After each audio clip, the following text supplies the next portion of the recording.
ñu ngi leen di nuyu di leen jaajëfal yéen ñuy suivre chaîne bi di Xalaat TV ñu leen di dalalaat ci seen jàngatu bés bi. tey dañuy ñëw ci ñetti point phare yoo xam ni jur na ay polémique ci Sénégal te benn bu ne sax mérite une vidéo spéciale bi ci njëkk yaakaar naa dégg ngeen ko muy kaaw Farba Ngom ñi suivre suñuy dernière vidéo du leen bett ñu reveniraat tey ci moom. li bees nag ci ay mbiram mooy dafa porté woon plainte ay bés ci ginnaaw ne dañoo sàcc biir këram 890 millions xaalis boo xam ni tuutee ko manqué 1 milliard loo xam ni du luñ ko dénk somme yoo xam ni sax dañuy aay ñu koy denc ci biir kër parce que dafay wund wàllum luubal mbaa njuuj njaaj ba noppi di ko nëbb. loolu daan ci ñëw maanaam lu tax yenn ci borom ndombal tànk yi préféré denc yenn alal yi ci seeni kër bañ ko yóbbu banque surtout kaaw Farba Ngom mi nga xam ni duggulet. keneen itam ku créé coow gannaaw benn ci ay sorteem mooy Mbackiyou Faye di ki ñu ràññee ci yoonu murit ndax statut joriñ bi mu yor ci Ndakaaru waaye surtout liggéey bu am solo gi mu jiite woon jëm ci projet bu doy ni Masaalikul Jinaan. waaye nag lu tax tey coow topp ko rawatina ci benn sorti dong lii moo mat a laaj lii moo mat a taxaw seetlu ndax ñun li ñu jàngat ci ay mbiram mooy Sénégal mën nañ laa topp ci benn mbir. par exemple moom Mbackiyou Faye li tax taalibe yu bare bari sopp ko wekk ko cëral ko mooy taxawaayam ci yoonu murit lii lañ ko gëmee doyloo ko comme jëwriñ sëñ bi kottu point amul leneen.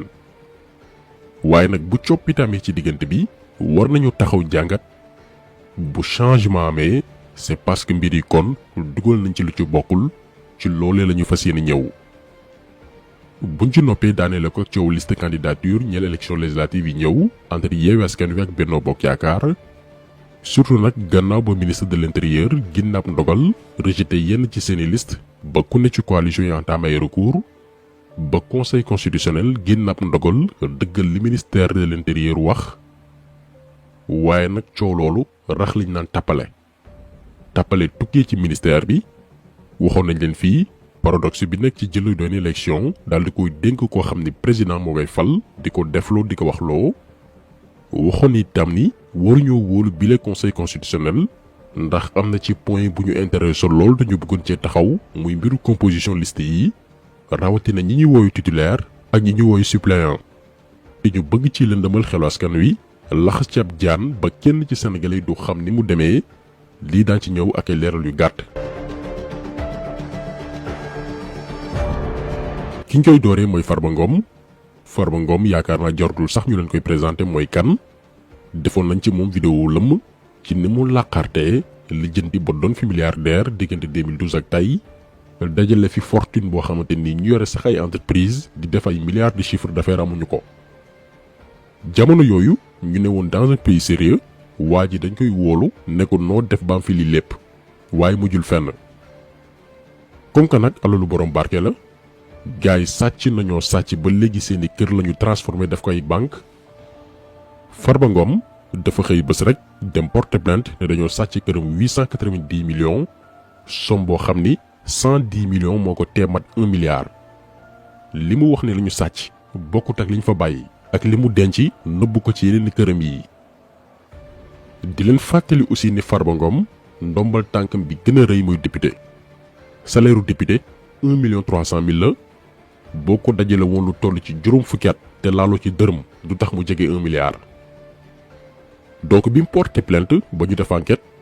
ndekete chauffeur am waaye si di garde corps am moo jaar ci ginnaawam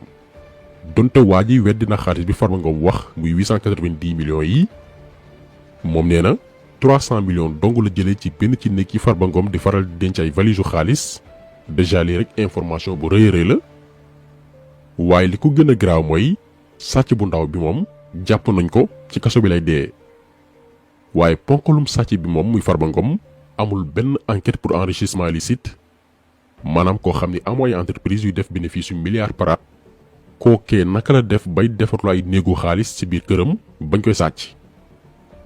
te li ci gën a yéem mooy néew la première fois. en novembre 2017 Farba Ngom jàppoon nañ ko ci aéroport Charles de Gaulle parce que France boo foo yore yenn xaalis liquide yi ak réew yu bari bëgg faa dugg automatiquement dañ lay interpeller ndax li ñu bañ mooy nga luubalee xaalis feneen ñëw di ko raxase seen réew. ñu jàppoon ko ci aéroport Charles de Gaulle mu yoroon 38 600 euros boo ko xaymaa muy lu ëpp 25 millions de francs CFA. Macky Sall moo joué woon sur le plan diplomatique bañ bàyyi ko. li tax nag ñu jël exemple ci cas bi mooy ngir xool ci yeneen réew yi yeneen dëkk yi 25 millions boo koy doxantoo dañ lay jàpp nga wax fan nga ko jëlee ak foo koy yóbbu. maanaam ñoom ñàkk nañu seen réew ba même bu fa corruption mënul ñàkk dina wàññeeku mbaa boo koy def sax sa xelu dal. mais même personne bi ñu jàppoon France en 2017 parce que dafa yoroon 25 millions en 2022 mooy denc ay milliards biir këram te ba tey mi ngi doxi soxlaam ci biir réew mi kenn inquiété wu ko xaalis boo xam ne buñ ko gëstu woon xam ne da ko sàcc liggéey ko suñu xaalis la ñun Sénégalais yi ñoo ko moom. léegi nag ñu ne ñii gouvernement bi ak seen ñoñ nañu leen bàyyi réew mi ñu yore ko nu mu leen neexee ba keroog ñuy doyal. ñun nag li ñuy jàpp ci cas bi mooy liñ ci jàngat mooy malgré lii lépp sénégalais yaa ngi toog di muñ maanaam Sénégal mooy réew moo xam ni da ngay xëy di gis koo xam ni milliards yi muy puuk réewoo yaa ko moom ci sa xaalis la bàyyeekoo buñ ko investiroon ci yenn secteurs yi ku ne am ñàkk wàññeeku ci réew mi mais teewul askan waa ngi muñ ne garaawul nañu xaar ba élection jot ñu voté ji ngir tàqalikoo ñi nga xamante nii ñoo ñu teg li ñu nekkee. donc niveau bii Sénégalais yu toll yéen ngeen fan yi ni dund bi cher na yokku na ba jéggi dayoo donc stade bii nii képp ku bëgg a noonoo ak askanu Sénégal rek taxawal naa leen ñëw leen jàppale Macky Sall ak ñi mu àndal ndax dem nañ ba xam ni ñii seen bopp ak seeni poche lañ fi nekkal seen yoon ci jafe-jafe population bi. déjà loolu moo ñuy permettre ñu ñëw ci polémique Macky yu fay bi ndax cooli kàddu yi moo ko waral.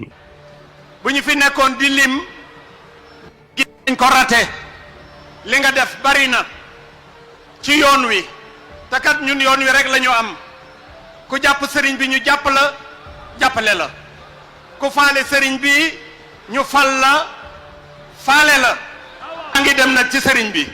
boo demee wax li nga bëgg rek moo ko yor te kat moom lu mu ñu wax ñu def ko keneen koo dégg muy wax leneen it dafa gëmul Serigne Touba na nga xam ne ànd nañu yow te dinañ la jàppale dëgg la wala du dëgg. donc pour ñu rater l'événement li moo indi coow li Mbacké yu fay jiite na travaux Massalikul Jinaan bi gannaaw participation mboolem taalibe yi ñëpp tàccu nee naa leen ñun defoon nañ ci vidéo muy projet boo xam ne ba tey ñun Sénégal lañ koy ndamoo. barki démb itam bi xalif général des Mourides Serigne Mountakha Mbacké ñëwee Ndakaaru mu joxe àddiyee 1 milliard murid yëpp am ci mbégte waaye il a suffi que mu tenir benn discours jëmee ci Macky Sall mu mel ni lépp dafa mujj retourner contre moom liy jàngat bu rëy rëy la.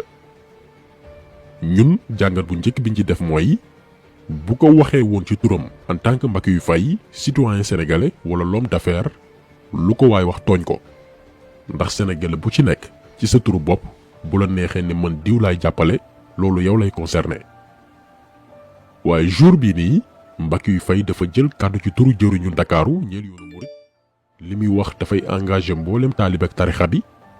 te ci taalibe yooyu noonu bu weesu sëriñ bi ñu bokk ku ne dafa am foo féetee foo far rawatina ci wàllu politique. donc ci jotaay yu ni mel discours politique sax amu foon wàll ndax souvent dina am ñu ci profito coow yu ni mel amaale occasion ngir dal ci kaw yoon wi. en plus politique indiw fa woon junniy doomi aadama yi defoon déplacement te itam ci côté boobu maanaam discours politique bi moo xam Mbacké yu fay moo xam Macky Sall même bu ñu joxe woon ay milliards ëppale wuñ ci liggéey Massalikul Jinaan bi beneen mbokk taalibe bi yor téeméeri dërëmam ne li maa ko barkeeloo ci liggéeyu jumaa ji ki yor milliard ak ki am 1000 francs ñoo ci bokk yam. d'ailleurs financement participatif boobu noonu ku ne la nga yor mu bari mu néew mooy doole yoonu murit fa la barke bi nekk. looloo waral baatu barkeelu ku nekk ñëw comme modèle Touba ca kanam bi ñu defoon ay vidéo ay weer ci ginnaaw. donc kenn amul màqaama aaki moo liggéeyu mbooloo boobu lépp ne barke bi diw yaay borom lii moo indi coow ci kàddu Mbacké yu fay yi ndax boo koy déggee ci kàddoom dafa mel ni Macky Sall moo waral lépp liggéey bi yëpp mooma te il faut que taalibe yi fay ko bor bi nga xamante nii daf leen ko lebal. waa ñun ñu yaakaar Serigne Touba kon nu ñuy def te sëñ Abdoulaat ni kat Sëriñ Tuubaa ku ko lebal taalibe yee lay fay lu tax duñ la fay dañ lay fay ndax ñun soxoruñu iñaanul dofuñu yow sa jaan wàcc ndax léegi nga dugg ci jumaa ji ma won la poste avancé bi fi ne nga ni ma fii nañ ko définitivement jagleel jumaa ji dinaa fi indi appareils médicaux dinaa fi affecté personnel ñu nekk fi di defar nga ni ma ndax am na morgue man la amaguñu morgue nga ni ma dinaa fi def morgue waaye lii ku la ko defal doo ko gërëm doo ko sant ku la defal lii doo ko jàppale na nga xam ne ànd nañu yow te dinañ la jàppale dëgg la wala du dëgg. ñun nag li ñu leeral foofu mooy ñu bañ a def ci bopp suñu kilifa diine yi que Macky Sall dafa am droit toogaat fi bu weesoo 2024 ba yeyoo jàppale mbaa ndimbal tukkee ci taalibe yi mënatul bokk lii dafa war a leer dès à présent féete boor pour que ëllëg ñu bañ ñoo dugal ci débat boo xam ne mën naa yee fitna ci réew mi. Mbackiyou Faye nag il faut que mu xam ni taalibe yi sëñ Touba moo tax ñu topp ko gëm ko yoon woowu moom lum ci sant taalibe yi daañu daw safaak marwa ngir liggéeyal sëñ bi ba ci li mu wax muy bërëbu fajukaay ak morgu jumaa ji Macky Sall wax ni da koy financé bu Mbackiyou Faye woote woon léegi balaa semaine bi jeex taalibe yi dajale ay milliards teg ci table bi te loolu sax boo seetee moo gën a barkeel gën a efficace gën a gaaw te du rax daraay politique ak puuk réew ndax nguuru Macky Sall lu ñu dugg rax ci récupération du ñu def te yàlla tax donc kanta bëgg a jaar ci pas-pasu taalibe yi pour yeneen i ambition surtout politique loolu moom waxoon nañ ko fii Sénégal dafa weesu foofu ndax ku ne la ngay dund ak sa njaboot yow dong yaa ko xam kenn du la ci fekk si tey boo jëlee ci mbiru àdduna wàllum koom ku ci mel ni Mbackiyou Faye li muy am na ko ba noppi yal na yàlla xeeb dolli sëtëm bi gën a ndaw macha allah ak ndimbalu yàlla dootul sonn ndax waajal na leen seen ëllëg ci wàllum koom noonee itam la génération bii ñuy seen ñuy laxasaayu xër ci yoon wi boo xamul fréquenté woo leen yaakaar ne amuñu benn ambition fekk seen bopp yi ay projet yu rëy rëy ñoo ci nekk ñoom it noonee la ñu war a tabaxee seen avenir waajal seeni génération yi ñëw te xam nañ ni du ci nguuru Macky Sall lay amee ndax tubaab yi la fi nekkal ak ñi ko wër ñoom rek ay tedd Sénégal bi ci suuf di gën a lottu di gën a xiif lu ñuy am ak as néew di gën di wàññeeku Sénégal moo toll ci période changement. fi ñu koy daanelee nag tënk lay doon amaana sax daañu ci revenir at beneen yoon ci ni mu gën a yaatoo ndax ñun ñëpp yëgandoo nañ décision bi ministère de l'intérieur jël ba conseil constitutionnel daal di koy dëggal bu ñu jëlee ñu ci mel ni Yewwi Askan Wi bettul kenn ndax leeroon na ni nguur gi du leen baal benn erreur heureusement pour ñoom laata décision bi di génn teel na ñoo wax seeni militant li xew ne ñoom ñoo juumoon contrairement ak li xewoon Dakar parce que lii la ñuy xaar ci ñoom ñuy wax seeni militant ki sympathisant li am li ci des ñoom ñu topp ko sunu leen texte yi may jamono gi ñu def vidéo bi nag conseil constitutionnel dafa confirmer arrêt bi ministère de l'intérieur génne woon fan yi waaye ci arrêté boobu noonu boo ci jëlee coalition bu ci mel ni Benno Bokk Yaakaar Benno waxoon nañ leen ni ci parrainage yi waruñu woon jàll waaye ba bërki démb bi Antoine Félix Diome di génne arrêté waxu ci mel ni dara musul xew muy benn ñaareel bi ñu defaat njuumte ci seen liste nationale ñàkk respecté parité DGE di bànqaasu ministère de l'intérieur bi ko waroon rejeté bàyyiwaat mu jàll ba Déthié Fall en tant que mandataire moo ko seet ba gis ko bi Antoine génne arrêté bërki démb au lieu que mu ni liste Benno Bokk Yaakaar baaxul dañ koy rejeté ndax respecté wul parité dafa ni déedéet dafa ni liste suppléant yi maanaam remplaçant yi moo baaxul waaye titulaire yi moom fa ñu Mimi Touré nekk baax na. xam nga lii sénégalais bu xamul bu ko déggee dafay yaakaar ni boo déposé liste proportionnelle ñu gën koo xam ci liste nationale ñaar lay doon benn liste titulaire ak benn liste suppléant alors que loolu amul coalition bu ci nekk benn liste nationale ngay am titulaire yi féete la càmmoñ ci kanamu titulaire bu ci nekk moom suppléant maanaam ëllëg ku ko mën a remplacer benn mënta dem bàyyi moromam muy une seule et unique liste. lii moo tax boo defee erreur ci liste moo xam ci candidat titulaire yi la wala suppléant yi liste bi yépp la ñuy rejeté ndax amul xàjj ak seen. Antoine Diome nag ci arrêtéem bëgguñoo gëmloo ne ñaari liste moo am maanaam liste candidat suppléant yi baaxul titulaire yi moom mën naa jàll. tappale yii la conseil constitutionnel validé daal di koy nangu duñ ci soregum ndax bëgg nañ cee ñëwaat ci nu mu gën a yaatoo waaye juste pour wal leen conseil constitutionnel bii li ñu capable te sañ ko même bu fekkee ni dañuy jalgati yoon dañ koy def pour satisfaire li nga xam ne mooy seen supérieur ki nga xam ne moo leen di tabb. lii daan ci ñëwaat ci beneen vidéo ndax ñii li ñuy waajal ak fa ñu jëm ak ñun du jàmm te baax nañu teel ci artu